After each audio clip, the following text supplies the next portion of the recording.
오늘 설교 제목이 조금 특이해요. 그 아버지와 그 아들. 그래서 우리 세상에서 사람들이 쓰는 말 중에 부전자전이라는 말이 있죠. 그 아버지의 그 아들이다. 그러면은 그 아버지와 그 아들이라는 제목을 왜 이렇게 정했냐 하면은요, 우리는 하나님을 누구라고 부릅니까? 아버지라고 부릅니다. 아버지라고 불러요.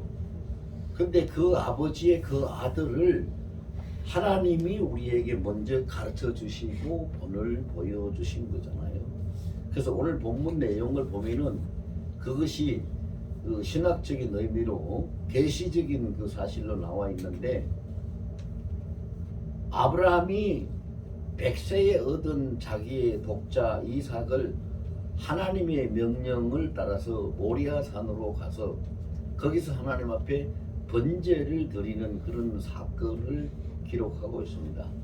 이것을 이제 보면은 첫째 그 하나님이 계시하는 뜻은 하나님이 독생자 예수 그리스도를 이 땅에 보내셔서 하나님의 제물로 삼으시고 십자가에서 죽게 하셔가지고 하나님의 백성들을 대속하고 구원하시는 그 일을 행하시는 예표로 모형으로 이 사건을 보여주신 것이고요.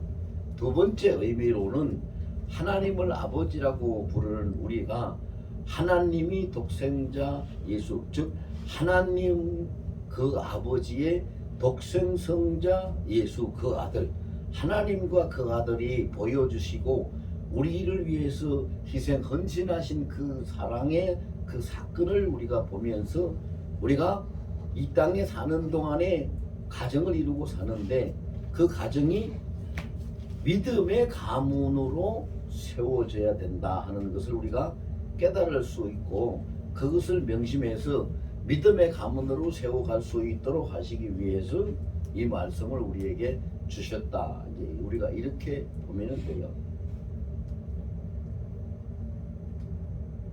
아브라함과 이삭이 똑같은 것이 있고 다른 것이 있어요. 아브라함과 이삭이 같았던 건 뭘까요? 같았던 것은요, 하나님을 따르기 위해서 자신을 버렸다는 것은 똑같습니다. 그게 똑같아요. 그리고 다른 것은 뭐냐?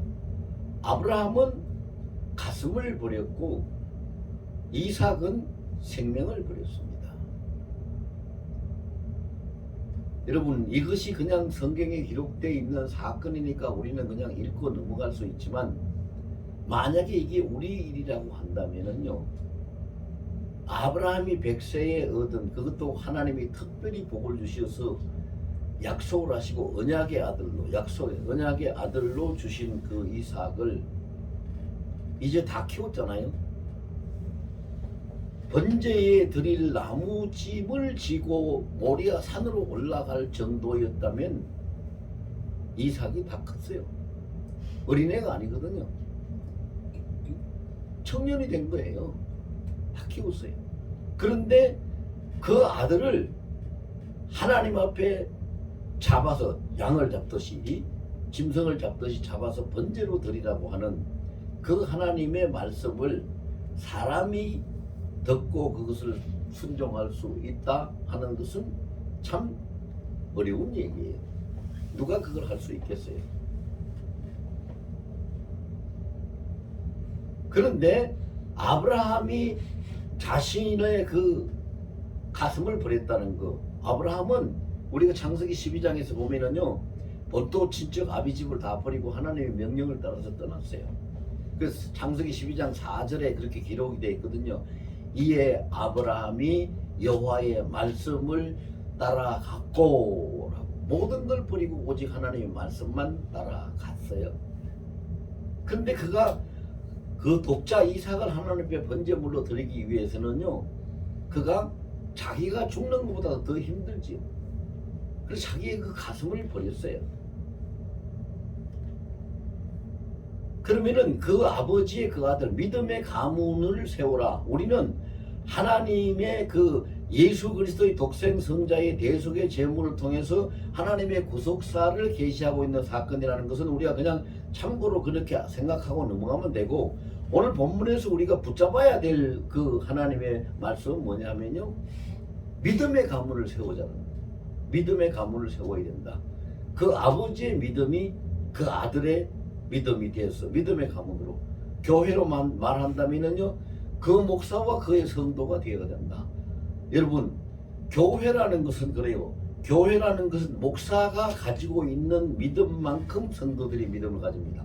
목사를 능가할 수 있는 믿음을 가지는 성도는 없어요.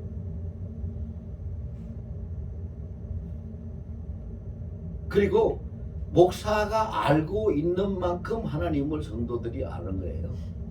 목사보다 하나님을 더 많이 아는 성도는 없어요. 자, 어떻게 들으면은 목사가 믿음이 제일 좋고 목사가 하나님 아는 지식이 제일 많다는 소리로 들릴 수도 있는데, 그런 뜻이 아니에요. 그런 뜻이 아닙니다.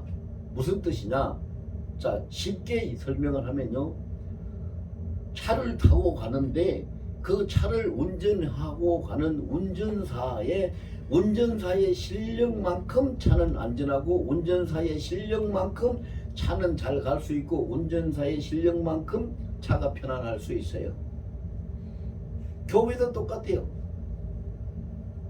목사를 세워서 하나님이 이 교회를 운영하게 하셨는데, 그 목사의 믿음이, 자, 이게 보면은요 이런 겁니다. 한 가지 제가 아주 쉽게 예를 좀 들어 드릴게요. 밖에 전봇대가 있는데 전봇대에서 건물에 전기를 공급하기 위해서 전선을 10mm짜리 전선을 이렇게 감만 필목에 싸가지고 보냈다고 들여보냈다고 합시다. 그럼 10mm면은 그게 1cm예요. 상당히 굵은 전선이죠. 근데 우리 지금 여기서 저 하레이도 돌리고 있고, 지금 이 앰프도 사용하고 있고, 형광등도 켜고 있고 그래요. 그럼 이게 지금 전기가 몇 볼트가 여기 들어와서 이걸 사용하느냐? 220볼트가 들어와서 사용을 하고 있어요. 그런데 똑같은 그 10mm짜리 전선이라도요 220볼트 전기만 흐를 수 있는 것이 아니라 거기에다가 1000볼트를 투입시키면 1000볼트 전기가 흐르는 거예요. 10,000볼트를 투입시키면 10,000볼트 전기가 흐르는 거예요. 10,000볼트를 투입시키 놓으면 이거 앰프 같은 거 사용 못하지, 다 터져버리죠. 형광등도 다 나가버리고.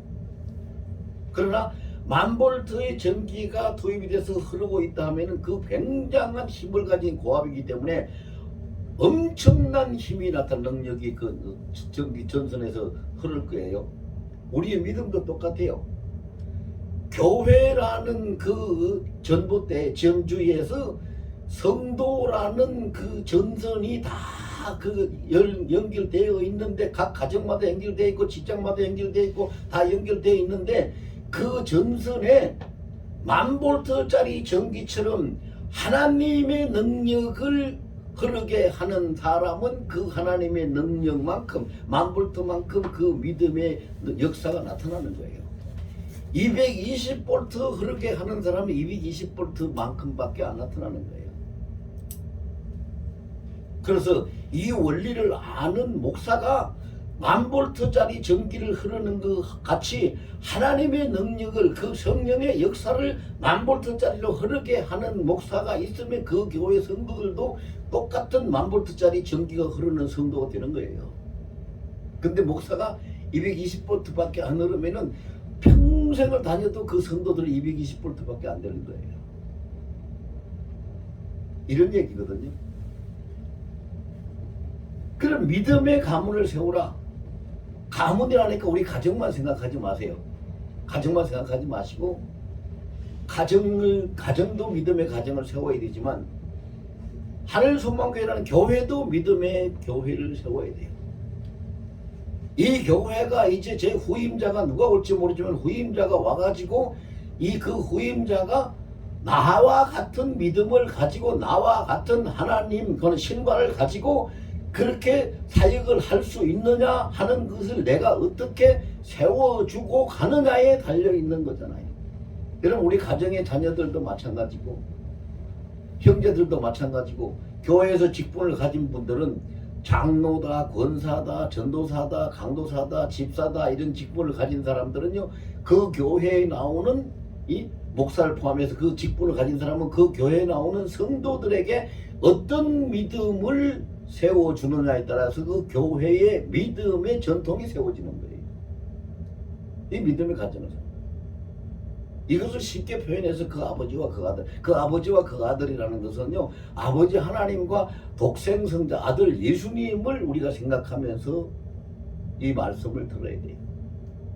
그러면은 우리가 믿음의 가문을 세워가려면은 그 아버지의 그 아들이 되도록 믿음의 가문을 세워가려면 뭐를 어떻게 해야 되느냐? 어떻게 해야 되느냐? 한마디로 결론부터 이야기한다면요, 오직 주님만 따라야 되죠. 오직 주님만 따라야 돼요. 주님만 붙들고 주님만 따라야 돼요. 여러분, 어린아이가 엄마 손을 예를 들어서 저 애들도 보면 그래요. 애들도 그 보면 유치원이나 그 초등학교 학생들이나 또 가정에서 가면은 어린아이들은 그 부모를 따라서 소풍을 가게 되면은요, 어른들이 인도하는 대로, 선생님은 선생님, 부모는 부모가 인도하는 대로 소풍에 가는 것이 즐겁고 신나니까 소풍한다 그러고 가지요. 따라가요. 그래서 출발해서 가다가 예쁜 꽃이 보이고 예쁜 새가 보이고 예쁜 뭐 돌멩이 바위가 보이고 뭐가 보이고 하면은 와 저거 예쁘다 그러고 쪼르르 달려가서 그거 구경하고 있죠. 그래서 선생을 잃어버려요. 아이들이. 저는 그거를요, 유치원 소풍 가가지고 그렇게 하는 광경을 저 배지대 뒷산에서 한번 봤어요.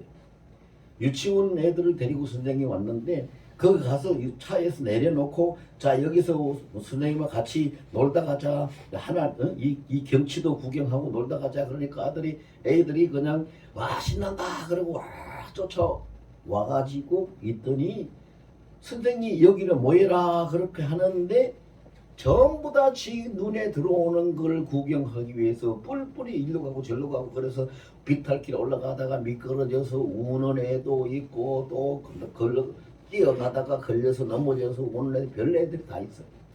그것을 딱 보니까 무슨 생각이 나냐면요, 우리 교회가 하나님 앞에 저렇구나.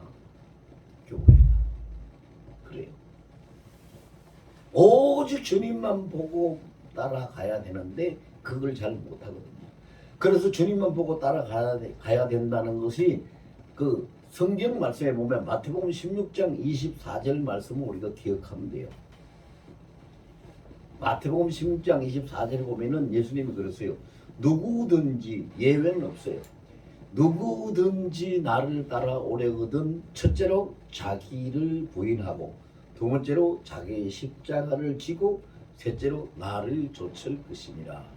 이렇게 말씀하고 계세요. 자기를 부인하는 것. 오늘 본문에 그 아버지 그 아들의 주인공이 된 아브라함과 이삭은 자기를 부인했어요. 자기 자신은 없어졌어요. 아브라함은 하나님의 명령을 따라서 자신의 모든 걸 버리고 독자까지도 버리고 하나님 명령대로 번제를 드리러 모리아 산으로 갔고, 이삭은 반항할 힘이 없어서가 아니에요. 여러분 생각을 해보세요. 나무찜을 지고 산에 올라갈 수 있을 정도면은 다 그 힘이 있고, 노인 아브라함은 지금 나이가 얼마인데 100세에 이삭이 났으니까 이삭의 나이가 학자들의 연구에 의하면 약 한 17살쯤 됐을 거라고 보는데, 그러면 아브라함 나이는 117세예요. 20살 됐으면 120세고. 그런데 힘이 없겠어요. 청년인데. 근데 반항하지 않고 자기를 칼을 들고 자기를 죽여 잡으려고 하는 아버지 앞에 꽁꽁 묶여서 나무단 위에 누워서 자기 목숨을 그냥 내주고 있잖아요. 목숨을. 자기 자신이 없는 거예요. 없어진 거예요. 자신의 의지도 없어지고 자신의 생각도 없어지고 오직 인도하시는 하나님만 보는 거죠. 아브라함도 독자가 눈에 보이지 않는 거예요. 자기 자신은 버린 거예요. 오직 하나님만 따르는 거지요. 그럼 아브라함은 믿음의 조상이니까 그렇다고 하자. 우리가 그렇게 생각한다면은 아브라함은 하나님을 아니까 아브라함 하나님을 수도 없이 만났잖아요. 가는 곳마다 하나님 앞에 제단을 쌓고 하나님이 부르시는 음성도 듣고 하나님이 말씀하시는 거 듣고 조카 롯과 헤어질 때도 하나님이 친히 아브라함에게 방문해서 찾아오셔가지고 네가 눈을 들어서 보라, 네가 종과 행을 다녀서 보라, 네가 보는 거 네가 다니는 거 다 네 것이 되게 하겠다, 이런 약속도 받고 그렇게 살았으니까 아브라함은 그런 믿음이, 하나님을 체험했으니까 그런 믿음이 있다. 이렇게 우리가 생각을 한다면 이삭은 뭐요? 이삭은 그런 체험도 없고 이삭은 그런 믿음의 신앙의 경륜도 없어요. 그런데 뭐가 문제느냐? 여러분, 이거는 성경에 안 나타나고 사람들이 그렇게 말하지 않겠지만은 저는 그렇게 봐요. 저는 어떻게 보느냐? 이삭은 하나님이 특별히 아브라함에게 약속의 씨로, 언약의 씨로 주신 거예요. 그리고 사람을 하나님, 창세기 1장 26절에 보면은 하나님이 사람을 만들 때에 우리의 모양, 우리의 형상대로 사람을 만들자 하고 하나님의 형상대로 우리 인간을 만드셨어요. 그 다음에 2장 8절에 가서 보면은 흙으로 하나님이 사람을 지어 놓으시고 난 다음에 그 코에다, 사람의 코에다가 하나님의 후하고 생기를 불어 넣으니까 비로소 살아나서 생명이 되었더라는 기록을 하고 있어요. 여러분, 이 말씀이 뭘 얘기하고 있는 겁니까? 뭐를 얘기하고 있어요? 하나님의 유전자가 우리 속에 들어왔다는 거예요. 하나님의 유전자, 하나님의 DNA. 유전자가 없으면 생명은 없어요. 생명은 없는 겁니다. 하나님의 형상이 우리 속에 들어왔어요. 하나님의 생기가 우리 속에 들어왔어요. 그럼 내 속에 뭐가 들어왔어요? 하나님의 DNA가, 하나님의 유전자가 들어왔어요. 하나님의 유전자를 받아가지고 하나님의 언약의 약속대로 태어난 이삭은 하나님의 DNA를 가지고 태어났다, 유전자를 가지고 태어났어요. 그러니까 그는 하나님 뜻에 100% 순종할 수 있었다는 거죠. 자, 이게 중요한 건데요. 여러분, 우리가 믿음의 가문을 세우려면은 믿음의 교회, 믿음의 기업, 믿음의 나라, 믿음의 가문, 어떻게 말해도 좋아요. 하여튼 우리가 그걸 세워가려면은 세워가는 나에게, 우리에게 뭐가 있어야 되느냐? 하나님의 DNA가 명확하게 존재하게 해야 돼요. 하나님의 유전자를 잃어버리면 우리는 아무것도 할 수 없어요. 아무것도. 그래서 사람은요, 영과 육, 영혼과 육신을 가지고 있는데 육신도 하나님이 만드셨지만 우리 속에 영혼이 생명인 역인데요. 생명인데 그 생명도 하나님의 생명, 하나님의 생기를 우리가 받은 거예요. 여러분, 성경 다 아시잖아요. 하나님이 인간을 창조하셨을 때부터 살아있는 인간, 산 생명을 창조하신 게 아니잖아요. 흙으로 지었어요. 생명이 없는 흙으로, 그냥 물질로. 흙으로 지었어요. 흙으로 지어놓고 그 속에 생명을 공급하실 때, 생명을 투입하실 때에 다른 생명력을 한 것이, 하나님은 전지전능하신 분이니까 뭐든지 하실 수 있는 분이에요. 그런데 다른 걸로 하지 않고 하나님이 속에 있는 생명의 기운, 생기를 불어넣어가지고 살게 했어요. 그게 뭐예요? 하나님의 유전자가 우리 속에 들어온 거예요. 이건 아무도 부인할 수 없는 거예요. 내가 이런 말 하면은요, 어디 가서 이런 말 내가 한 몇 번 해봤어요. 한두 번 해보니까요, 다들 이상하게 쳐다봐요. 저 목사님 좀 이상한 거 아니라 무슨 하나님의 DNA가 어디 있어? 여러분, 그렇게 보면 안 돼요. 제가 아까 전선의 그 비유를 들었죠? 똑같은 10mm 전선에 220V 흐르는 거하고 1만 볼트가 흐르는 거하고는 이건 하늘과 땅 차이예요. 어마어마한 차이가 나는 거예요. 내가 하나님의 DNA를 가지고 있으면 내 속에 믿음의 능력이 1000볼트짜리가 흐르는 거예요. 이것이 없고 그냥 일반 하나님 주여 주여 하고 교회 다니는 거라고 다니면은 그 사람은 220V 전기밖에 흐르지 않는 거예요. 누가 능력자가 되느냐? 능력자가 따로 있는 거 아니에요. 하나님의 능력을 덧입고 그것을 가지고 그대로 행동하고 그렇게 살아가는 사람이 능력자가 되는 거지. 그래서 그렇게 되려면은 뭐가 없어야 되느냐? 여러분 생각을 해보세요. 그 전기를 투입시킨 게 220볼트를 흐르게 하든 1000볼트를 흐르게 하든 10,000볼트를 흐르게 하든 전선 자체는 그것을 아무것도 할 수가 없어요. 자기가 결정할 수도 없고 자기가 끌어올 수도 없고, 다만 그것을 사용하는 주인이 투입시키는 대로 전기가 흐르는 거예요.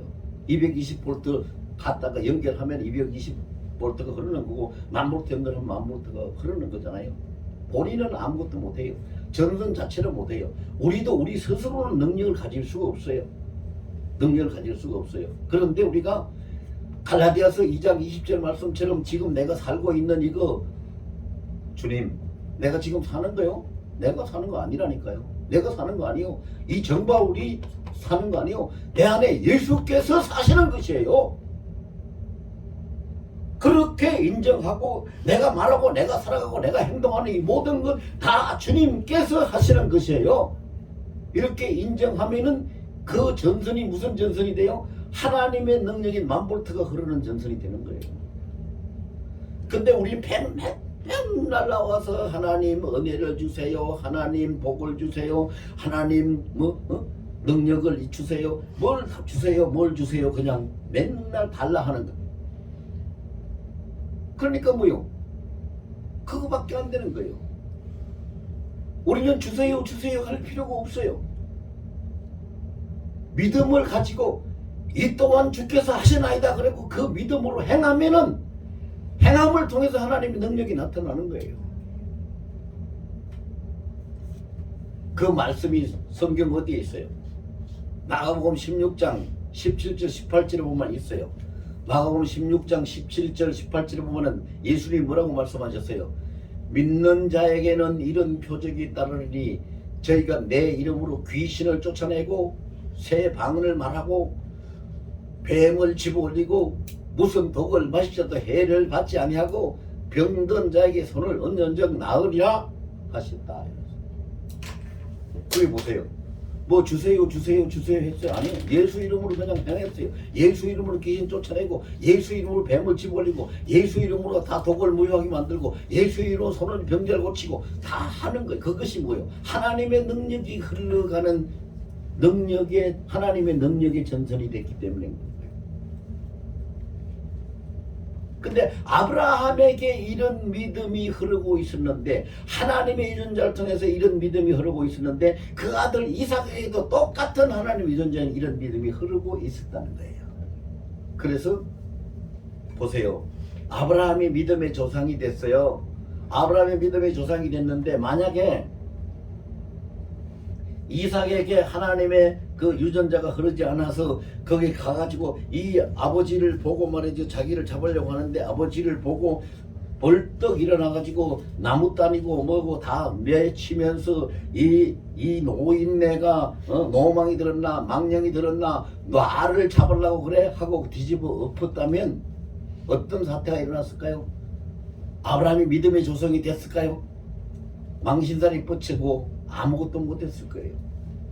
그런데 그 아버지 아브라함이 믿음의 조상이 되도록 온전히 함께 협력하고 순종한 그 이삭이 그렇게 되게 만드는 거죠. 그럼 그 이삭이 어떻게 해서 그렇게 만들어졌을까요?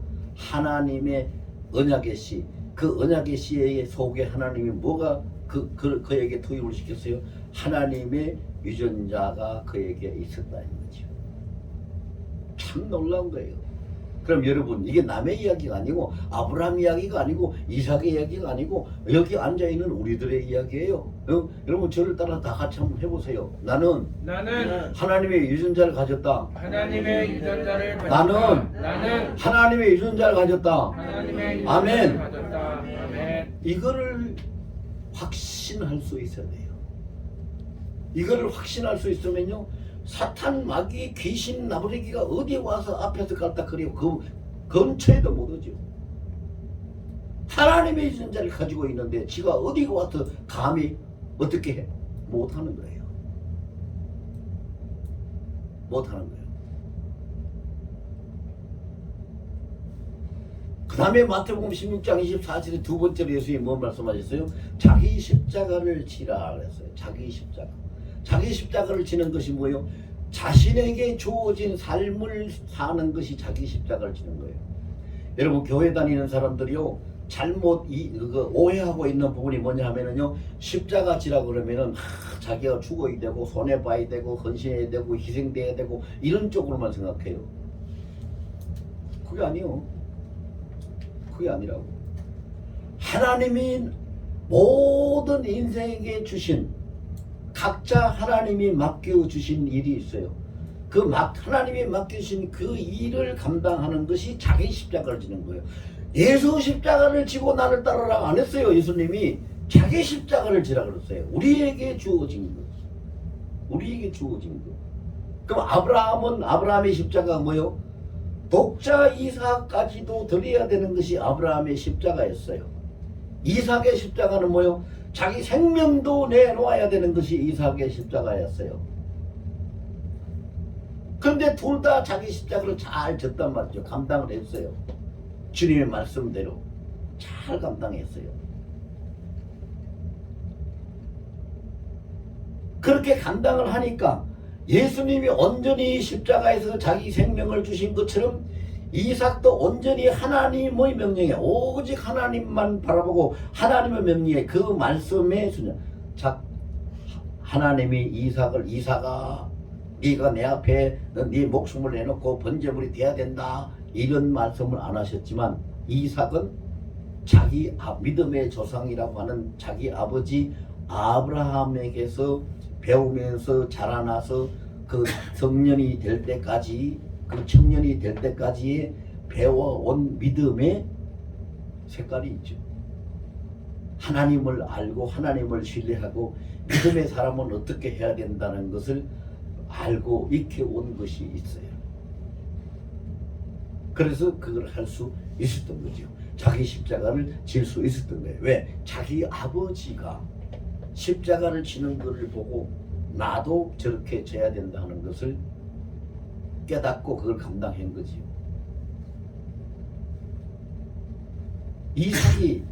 이삭이 자기 아버지 아브라함이 자기를 번제물로 드리려 하는 그것이 그의 가슴이 어떤가를 몰랐을까요? 알 수 있었죠.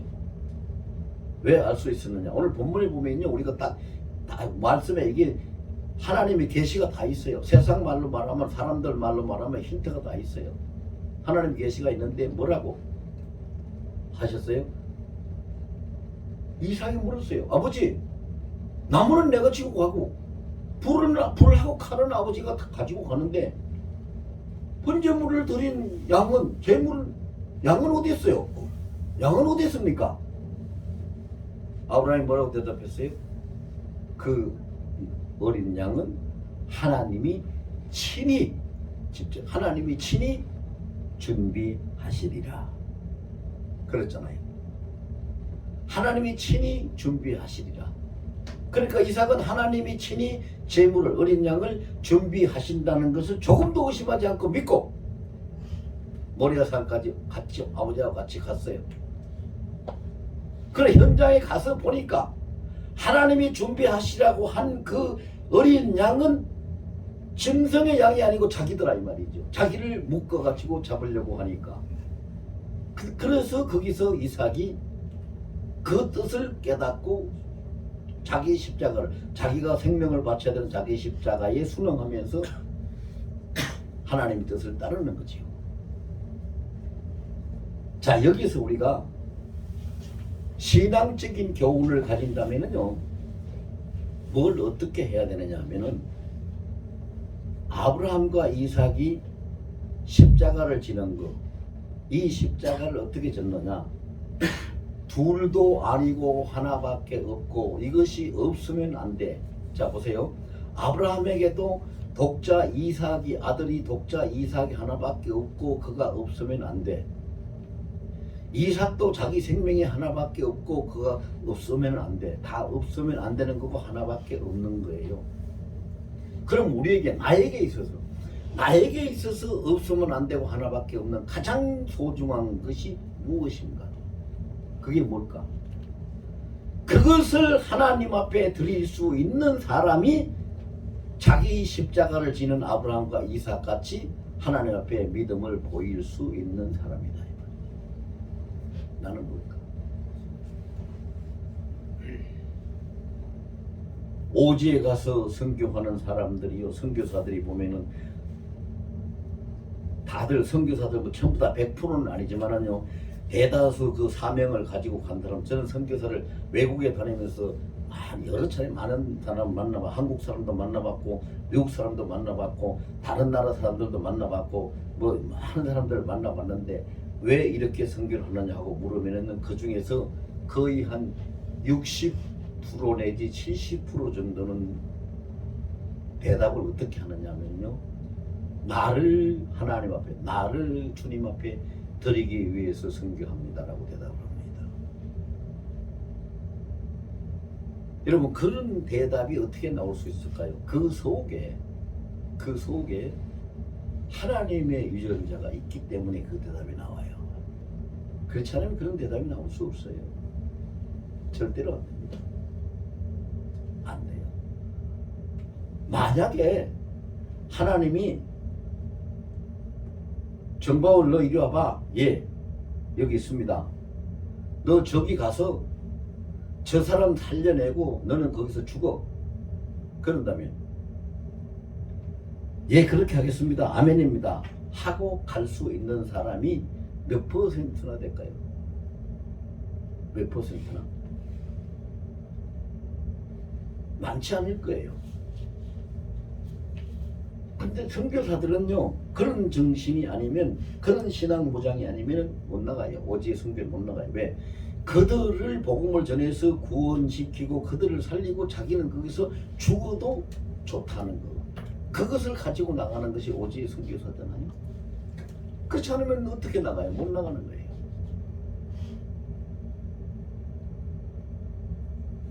물론 이 사건은 하나님의 강권적인 역사가 있었어요. 제가 아까 서두에 말씀드렸죠. 아브라함과 이삭의 이 번제 사건은 하나님과 독생성자 예수님의 십자가 대속 사건을 의미하는 그 계시라고, 예표라고 말씀을 드렸어요. 그렇게 했기 때문에 하나님이 강권적인 역사도 있었죠. 이걸 통해서 인류 구원의 그 하나님의 구속사의 계시를 보여주시기 위해서 하신 것이 있죠. 그러나 중요한 건 뭐예요? 하나님이 하셨는데, 하나님이 하셨어요. 하나님이 하셨는데 하나님이 이 일을 하실 수 있도록 하나님께 쓰임 받는 자들의 자세와 믿음이지요. 쓰임 받는 자들의 자세와 믿음. 어떤 자세로 어떻게 하나님 앞에 쓰임 받았느냐, 그거죠. 그래서 예수님이 마태복음 16장 24절에 첫째는 자기를 부인하라고, 두 번째는 자기 십자가를 지고, 그 다음에 세 번째는 나를 따르라 그랬거든요. 이 따르라는 얘기는, 여러분 제가 군대 생활할 때도 그런 걸 경험해 봤는데, 남자분들은 그런 경험한다는데, 저희가 최전방에서 근무를 했어요. 최전방에서 근무를 했는데 그 수색을 나가고 하려면은요, 그 비무장인데 지뢰가 엄청 많이 묻혀 있어서 어디가 지뢰밭인지 모르니까 잘못 밟으면은요, 거기 들어가서 그냥 살아나오지 못하고 죽어요. 뭐 다리 하나 잘리고 사는 사람도 있지만은요, 대전차 지뢰 같은 거는 완전히 거기서 그냥 다 찢겨져서 가루가 돼버려요. 그런데 그 지뢰에 있는 자리를 다 아는 그 앞에 인도자가, 그 소대장이든지 분대장이든지 인도자가 앞에 가면서 내가 밟은 자리를 네가 밟고 와야 돼. 다른 데는 절대 약간 옆으로라도 밟아. 내가 밟은 자리만 네가 그 발자국만 밟고 와야 돼. 그렇게 따라와. 그리고 그 사람 뒤에 따라가는 사람은 또 그 사람 뒤에 옷을 붙잡고 그 사람이 밟은 자리만 밟고 가는 거예요. 이렇게 가서 사고가 안 나고 살아요. 예수님이 마태복음 16장 24절에 자기를 부인하고 자기 십자가를 지고 나를 따를지되 나를 따르라는 것은 예수님의 발자국을 그대로 밟고 따라오라는 얘기예요. 같은 방향으로 그냥 적당히 따라오라는 얘기가 아니고 그 말씀이 아니고, 예수님의 발자취를 그대로 밟고 따라오라는 얘기예요. 예수님의 발자취를 그대로 밟고 따라가려면은 아버지의 이미지를 가진 아브라함은 독자를 내놔야 되고, 이삭은 예수님 이미지를 가진 이삭은 자기 목숨을 내놔야지 그 발자취를 그대로 밟고 가는 거예요. 그렇게 따라오라. 그렇게 따르는 거지요. 온전히 주님의 말씀, 주의 뜻을 따라. 자, 그럼 여기서 이제 우리가 한 가지 정말로 정신을 바짝 차리고 말씀을 듣고 생각해야 될 것은 뭐냐? 아브라함이 고백을 하기를 이삭이 나무도 있고 불도 있고 칼도 있는데 번제에 드릴 어린 양은 어디 있습니까? 라고 물었을 때 그 어린 양은 하나님이 친히 준비하시리라. 그래서 이 사건 때문에 여호와의 일에, 하나님이 준비하신다는 여호와의 일에 하나님의 이름이 또 만들어지기도 했죠. 그 말씀을 우리는 정말로 뼛속 깊이 새겨야 돼요. 뼛속 깊이. 그 말씀을 새기지 못하면 우리는 하나님을 100% 신뢰할 수가 없어요. 못 따라가요. 하나님 예배 안 하시고 나 죽으면 어떡해? 하나님 예배 안 하시고 나 끝나면 어떡해? 저도 지금 그래요. 저도요. 제 형편을 이야기해 볼까요? 제가 이제 큰 교단 같으면요, 제가 지금 여기서 설교 못 합니다. 큰 교단에서는 정년이 되면 무조건 은퇴해야죠. 은퇴 연장이 없습니다. 합동이나 통합이나 이런 큰 교단에는. 제가 속한 교단은 그런 큰 교단이 아니기 때문에 정년 연장이 있습니다.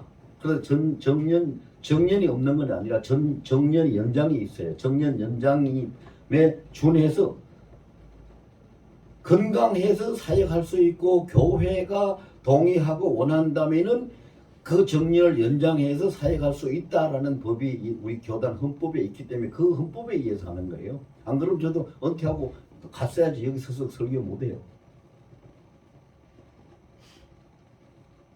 그런데 이 하나님의 말씀을 따르고 하나님의 주님이 하신 것처럼 그 자취를 따라서 가야 된다는 이것에 어떻게 우리가 따라가야 되느냐? 교단의 어떤 법이나 그 규정이 아니라 정말 하나님이 원하시는 것이 무엇인가? 정말 하나님의 뜻이 무엇인가? 우리가 생각할 것은 그거지요. 그것을 우리가 따라가야 되는 거예요. 그래서 그것을 따라가게 되면은 하나님이 어떻게 하십니까? 자, 우리는 왜 그 하나님이 예비하신다 하는 그 말씀을 믿지 못하면은 내가 내놓을 수 없는 거냐면은 그 아까 제 이야기 하다가 이제 그래 저보고 그래요. 친구들도 그러고 후배 목사들도 그러고 뭐라고 하냐면은요. 아이고 목사님 이제 그러다가 이제 목사님 그냥 뭐 은퇴 이제 해야 되니까 끝나는 거잖아요. 이러다가 어떻게 생각하면은 저도요. 인간이니까 때로는 걱정이 되고 염려가 될 수도 있어요. 아, 나 이래서 끝나는 거구나. 내가 지금 해놓은 것이 아무것도 없고 목사가 돼서 목회한다고 뭐 이렇게 만들어진 것이 없고 아무것도 없고 사람들 앞에 빚진 것밖에 없고 아무것도 베푼 것도 없는데 이렇게 해서 끝나면 이거 안 되는데 이거 내가 하나님 망신시키게 생겼구나. 이런 부담감도 생기죠. 그런데 하나님이 예비하시리라고 하는 그 말씀을 확실히 믿을 수 있다면 그 믿음이 그 말씀이 내 뼛속에 새겨져 있다면 그것이 전지전능하신 하나님이니까 오늘까지 안 된 일도 내일도 하나님이 하실 수 있는 거고 여기서 안 된 것을 다른 장소에 밖에 나가서 하실 수도 있는 하나님이라는 것을 우리가 믿고 그 하나님을 의지하고 그 하나님의 유전자가 내 속에서 살아서 활동하고 있다면 뭐든지 할 수 있죠. 어디든지 따를 수 있는 거예요. 그것이 없으면 우리가 따를 수가 없어요. 그래서 우리 하늘소망교회도 마찬가지입니다. 하늘소망교회도 지금 우리가 가지고 있는 거 아무것도 없어요. 뭐 성전이 제대로 돼 있습니까? 여러분 보세요. 뭘 할 수 있는 무슨 힘이 있습니까? 아무것도 없어요. 그래서 제가 주님 앞에 기도할 때 그렇게 기도를 해요. 주님, 하늘소망교회 그리고 이 정보할 목사 주께서 세우신 게 맞잖아요. 주께서 세운 것이 맞다면 뭔가를 하게 해줘야죠. 이대로 계속 세월만 흘러가서는 안 되는 거잖아요. 마음은 안타까워요. 인간이기 때문에 마음이 조급해질 수도 있고 초조할 수도 있어요. 근데 주님의 음성은 시종일관 한마디 한 가지밖에 없어요. 그 한 가지가 뭐예요? 너는 네 생명이 끝날 때까지 복음을 전하라. 그거 하나밖에 없어요. 그래서 저는 복음을 전하기 위해서 설교를 잘하기 위해서는 절대 신경 쓰지 않아요. 제가 신학교에서 강의하면서 학생들한테도 그래요. 나보고 그냥 설교하라 그러면은 설교 준비 한 번도 안 해도 밤이든 나는 잠잘 때 깨워서 설교하라고 해도 설교할 수 있는 그러한 그 자료 소재들이 나는 그 정도는 다 가지고 있다. 그 설교를 잘하기 위해서는 준비할 필요가 없어요. 그런데 뭘 준비를 안 하면 안 되는 것이 있어요. 뭐가? 하나님의 음성을 전달하기 위해서 복음을 전달하고 하나님의 음성을 전달하기 위해서 내가 깨어서 준비하지 않으면 내가 못 들으면 전달을 못 하는데 어떻게 준비를 안 해요? 준비를 할 수밖에 없는 거예요.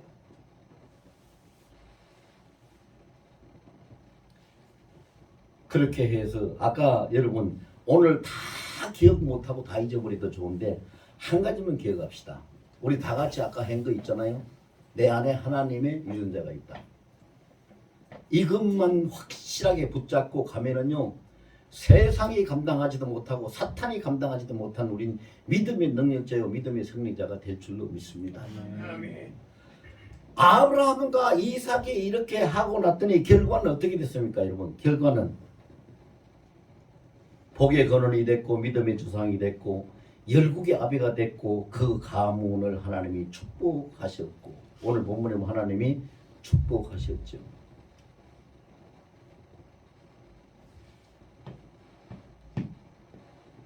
(12절에) 그랬어요.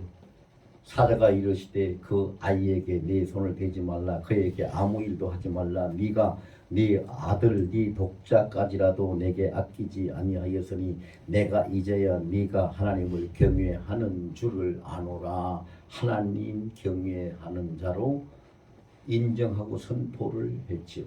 그 선포가 떨어지자마자 바로 아브라함과 이삭의 눈에 뭐가 들어왔습니까? 하나님이 예비하신 순양, 그 우리 제물이 될 어린 양이 눈에 딱 들어왔잖아요. 이렇게 하나님